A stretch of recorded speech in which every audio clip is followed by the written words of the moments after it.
Hello, this is the RPG Crawler, and welcome to another Shelf of Many Things, where I take a look at independent and small press role-playing games and RPG accessories.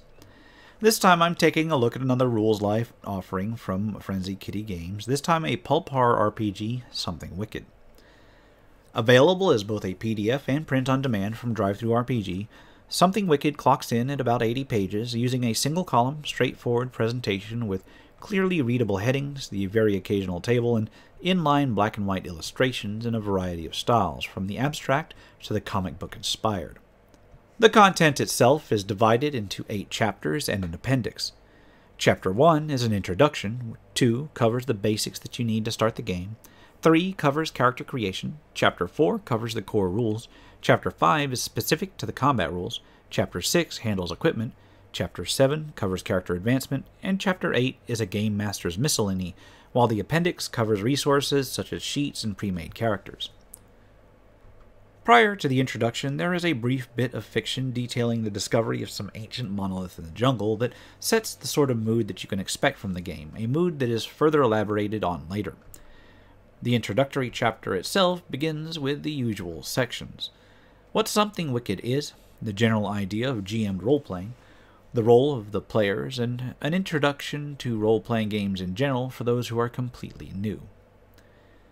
There's an overview of the book itself, similar to what I'm doing here, and then a note about optional rules, which are listed in line with the normal rules of the game, but marked with an asterisk. The introductory chapter concludes with a list of inspirational works, including fiction, films, and television, as well as tabletop and video games. The list is rather eclectic, covering not only what you'd expect, Cthulhu mythos and general horror, but also a number of pulp-style mysteries, as well as supernatural and sci-fi episodic shows, such as The X-Files and the TV show Supernatural. Chapter 2, Getting Started, covers what you need to play the game. It's pretty straightforward for a tabletop role-playing game, although it only uses 6-sided dice. There are some words on dice notation, which is pretty standard as well, although there is a concept called a Moxie die that will be gone over later. Basic RPG terminology is explored next, followed by different ways to handle the game, from the one-shot all the way through the campaign. There's consideration for a Session 0 that makes sure everybody's on the same page, and there's some note that you should get information on out-of-bounds subjects that should be avoided, which can be very important in horror-themed games. And quite frankly, I'm personally a bigger fan of this sort of approach, dealing with it before the game actually starts, rather than something that interrupts play at a later date, just to make sure that as a GM you can avoid actually writing in things that make the game less enjoyable to your players from the very get-go. The chapter does conclude with a brief note about playing online and ways to do it. Chapter 3 is character creation. Characters in Something Wicked are extremely simple, having just 6 steps to create. First, you decide on a background and description, which is freeform. There aren't necessarily different character types, after all. Then you assign attribute points. There's 7 stats in Something Wicked: physique, subterfuge, knowledge, occult, combat, social, and investigation. Each of these covers one aspect of play, and they're handled via tests that are discussed in the core rules section. It's similar to another Frenzy Kitty game that I've just covered, although the actual mechanics of the test are a little bit different. Rather than having numerical attributes, they're all reduced to just an adjustment to a roll, starting at 0, and then you distribute a set of pluses and minuses between all of your stats, which can stack. This is not the first time I've seen such a way of dealing with attributes by a long shot, and it makes sense for a rules light, quick play game. There's a hard cap of up to +3 or -3 to any one particular stat, though. After attributes are assigned, you then select one talent, which simply adds a +2 bonus to the die roll when attempting tests regarding it. They're mostly just like professions in other games, giving you a slight bonus for something in your character's background. There are a number of examples given. Rather than a simple hit point total, Something Wicked uses something called a health clock, and then a terror track, dealing with physical and mental trauma respectively. More information is given later, but is basically a way of differentiating between minor, quick healing wounds and then when a character is really in bad shape. Characters then select one thing that drives them to seek out adventure. This is purely narrative, but can be useful to set up adventures and reasons why the characters are together. Optional rules follow. This includes a general secret that the character may have and their relationship with other people in the party. Character creation wraps up with starting gear, which is simply selected to be appropriate to their background and status. The next chapter is how to play, which goes into the actual rules, simple as they are. It starts with basic guidelines for a scene. Something Wicked puts a premium on starting during relevant points in a narrative rather than a lot of background doldrum, which is good for its genre. There's a short example of play that follows. This is followed up by a quick discussion over what each of the attributes cover, and then the test rules. Testing each attribute is rather simple. Roll 2d6 and then apply any attribute and talent modifier versus a test's challenge rating. Moxie dice are gained when you spend 1 Moxie point, and it effectively lets you add an additional die that can be used in place of one of the basic ones. This is followed by a quick guideline on what challenge ratings are suitable for what levels of challenge: basic, tricky, challenging, and extreme. The actual Moxie rules are given thereafter, with each player having a cap of a certain number of Moxie points, which can be used either to gain an advantage die or to perform an additional action at the start of combat. Moxie points are regained at the start of each session. There's also rules for recovering Moxie in-game as well, basically gaining one whenever you suffer a catastrophe. Talents and then catastrophes are covered thereafter, with catastrophes basically happening when all of the dice come at once. The health clock follows, with each character having basically 12 health points. Characters who are only lightly wounded, i.e. 6 or less damage, recover health gradually, while more heavily wounded characters, up to 9 points, lose health slowly, and then extremely wounded characters lose additional health very quickly. When the health clock is filled up, the character will then perish in a few minutes unless receiving medical attention.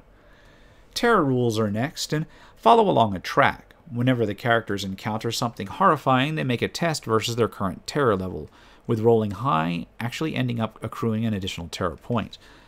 Terror doesn't automatically change over time, and at certain terror totals, a character gains a condition, basically some sort of symptom of mental trauma, eventually causing them to go insane. The chapter closes out with an explanation of the optional X card rule, which is one of the aforementioned ways of interrupting play when a subject comes up that disturbs a particular player. It's useful for some groups, I'm absolutely sure, although if you're playing a horror game, knowing what to steer clear of well beforehand is probably going to be far more useful than all of a sudden coming upon it during the game. Chapter 5 covers combat rules. There's talk about where combat fits in with a cult horror kind of game, which is to say that it should not be a thing easily undertaken. There's some discussion on using theater of the mind rather than hard tactical combat, and a warning that combat in Something Wicked is very dangerous, as it should be for this sort of game. The combat sequence itself is very simple. There's an initiative check which allows characters to act in the order they roll on a combat test, then talk about using 2 points of your Moxie pool to take an additional action in combat before combat actually begins, which can be extremely useful for some confrontations. Combat rounds are considered to simply be about 5 seconds long, and similar to another Frenzy Kitty game offering I've looked at, allow for up to 2 actions of 3 options per turn. Characters can move, attack, or do a thing / interact with something. Movement is left extremely abstract, basically whatever is realistic in a 5-second turn, while attacks do a basic test versus the antagonist level to see if it works. Doing a thing is basically just whatever the narrative offers at that moment, in the spirit of letting the characters do most of the rolls, of course. Being attacked by an NPC deals with a dodge roll rather than a 2-hit roll on the GM's part. Interestingly enough, for such a simple combat system, there's 2 types of damage: piercing and bludgeoning. The main difference being that bludgeoning damage is able to be soaked by protective gear, while piercing isn't. Rules for damage follow, but they basically just elaborate on the health clock rules. Rules for recovering health are there as well, and rules for unarmed combat. There is some consideration given to PvP combat, which gives a defense value to PCs to use in lieu of one of them rolling, a dodge action or whatever, which is usually not needed in the game. The chapter concludes with some discussion of enemies, as well as a chart with the very most basic stats for various enemies you might run into. Chapter 6 is the equipment chapter, and begins with the idea that characters should concentrate on what's realistic for them to have at hand rather than an itemized, exacting method of determining what they've got. There's some weapon stats given next, with weapons basically having a range, close, medium, or long, damage value, and type, and potentially keywords that may affect the weapon's use. There's some talk of protective gear as well that follows, although it's broken down into extremely abstract categories, merely light, medium, and heavy gear, which simply offer varying degrees of protection from blunt damage only. After that brief chapter, the next one touches on advancement. Rather than experience or the like, characters in Something Wicked get an advancement according to when the GM feels it's appropriate, and this is sometimes only really taken into consideration for long-term games, as you won't need it in one-shots. Advancement simply lets you raise an attribute or gain an additional talent for your character. Very simple indeed. Chapter 8 discusses game mastering and begins with the GM's responsibilities, giving guidelines on when to call for a roll, how to interpret the dice, and potentially allowing characters to fail forward when the dice go against them, i.e. continue the story but with consequences. There's guidelines for awarding moxie points, and then handling horror in the role-playing game, which can be a little bit difficult to balance.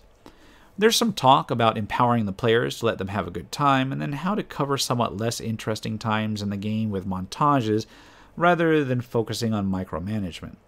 The chapter concludes with a brief discussion on designing adventures. The final appendix, the resources, just covers the blank character sheets and pre-made characters later on. So, Something Wicked is an extremely simple game, narratively focused. In terms of presentation, it's not bad. I didn't see anything that stood out in terms of editing. The writing was solid, and the artwork, although mixed in terms of style, was suitable for the genre. It's very rules-light, extremely rules-light, with a focus on quick play that determines, a lot of things without even rolling at all. And this fits in not only with other offerings from the developer, but also with the sort of storytelling feel that they're aiming for. Most of the system is so simple and generic, however, that it's hard to really pin it to the genre of pulp horror, if that's what they're going for, with two exceptions: the health clock and the terror track. Those two alone shift what is otherwise an extremely generic rules-light style of storytelling game into a more horror style of game. The health clock allows for some risk, but the way that it wounds beyond a certain point worsen and tend to make a character not want to get hurt, and I gotta be honest, that's a good thing for the genre, since a serious wound can easily turn into a dead character. The terror track, by contrast, as well as the traumas that can accrue, still shift it further to a more Cthulhu-esque style of game of gradual decline. The traumas, even when they are largely cosmetic with no hard game statistics, are interesting narrative devices that can take a toll on the character throughout the game. I appreciate how these two things combine to make for a more deadly feel and encourage players to be more careful in their investigations. So, do I recommend it? It's not my preferred genre of game. I prefer slightly crunchier systems, but it's not bad for what it is, and for a few nights of a short-run campaign, it could very well be an excellent choice.